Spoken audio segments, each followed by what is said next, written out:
Hello নমস্কার এবং welcome বন্ধুরা, welcome to the new episode of this channel. Bangla সিনেমার দুটো জিনিস নিয়ে আজকে আলোচনা করব। প্রথমটা হচ্ছে যেটা আপকামিং মুভি অযোগ্য, তার ট্রেলার নিয়ে, এবং দ্বিতীয় হচ্ছে পারিয়া ট্যুর পোস্টার নিয়ে। অযোগ্য মুভিটা কৌশিক গাঙ্গুলি ডিরেকশনের ছবি এবং আমার মনে হয় এই ছবিটা কিন্তু এবছরের প্রথম দিকের অন্যতম একটা হিট ছবি হতে চলেছে, এটা আমার বিশ্বাস। কারণ প্রসেনজিৎ চট্টোপাধ্যায় ফাটিয়ে কাজ করেছেন, ট্রেলারটা সুন্দরভাবে কাট করা হয়েছে, দারুণভাবে দেখানো হয়েছে, কিন্তু গল্প রিভিল করা হয়নি। খুব ভালো ভালো সিনস এখানে প্রেজেন্ট করা হয়েছে, শার্প এডিটিং রয়েছে। বুমবাদা এবং ঋতুপর্ণাকে দারুণ লাগছে, শিলাজিতের অভিনয় বেশ ভালো লাগছে, এবং বুমবাদা ঋতুপর্ণা একটা পাস্ট একটা হিস্ট্রি রয়েছে সেটা বোঝা যাচ্ছে, এবং আবার বুমবাদা ঋতুপর্ণার জীবনে কামব্যাক করছে, এবং সে শিলাজিতের সাথে বন্ধুত্বের মাধ্যমে যে তাদের মধ্যে ঢুকতে চাইছে সেটা একটা অ্যাঙ্গেল রয়েছে, এবং শিলাজিতের একটা ফ্রাস্ট্রেশন অ্যাঙ্গেল রয়েছে। আপনারা দেখতে পারেন যে সে মধ্যবিত্ত, এটা তার ফ্রাস্ট্রেশন, সে হাউস হাজব্যান্ড, এটা তার ফ্রাস্ট্রেশন। হয়তো সে আগে কোনো কাজ করতো, এখন তো কাজ চলে গেছে, এবং সে প্রসেনজিতের সাথে হঠাৎ করে তার পরিচয় বন্ধুত্ব হয় এবং প্রসেনজিতের উপর সে ভরসা করা শুরু করে।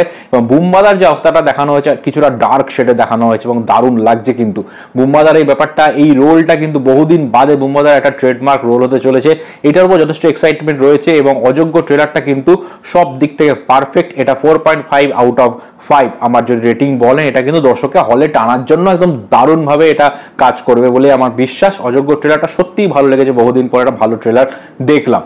নেক্সট চলে আসবো পারিয়ার পোস্টার নিয়ে, পারিয়া ট্যুর পোস্টার নিয়ে, পারিয়া 2 না পারিয়া ভলিউম 2 পোস্টার নিয়ে। পারিয়া ভলিউম 1 এসেছিল, যেখানে পথকুকুরদের সাথে যে অত্যাচার হয় তার বিরুদ্ধে অলুব্ধক বলে যে ছেলেটি, তার যে জার্নি সেটা দেখানো হয়েছিল।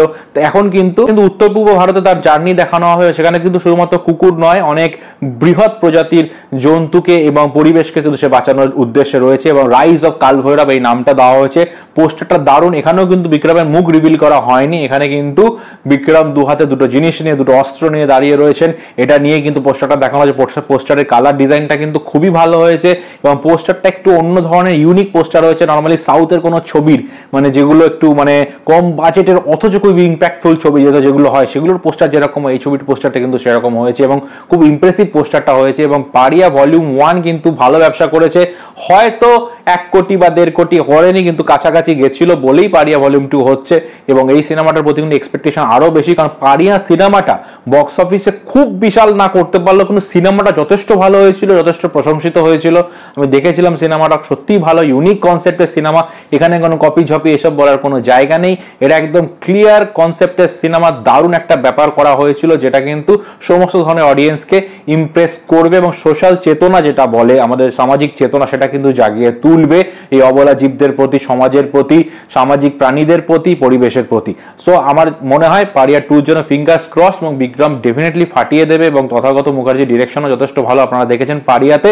সুতরাং এই সিনেমাটা যথেষ্ট ভালো বলে আমার বিশ্বাস, এবং 2025 এটা মুক্তি পাবে।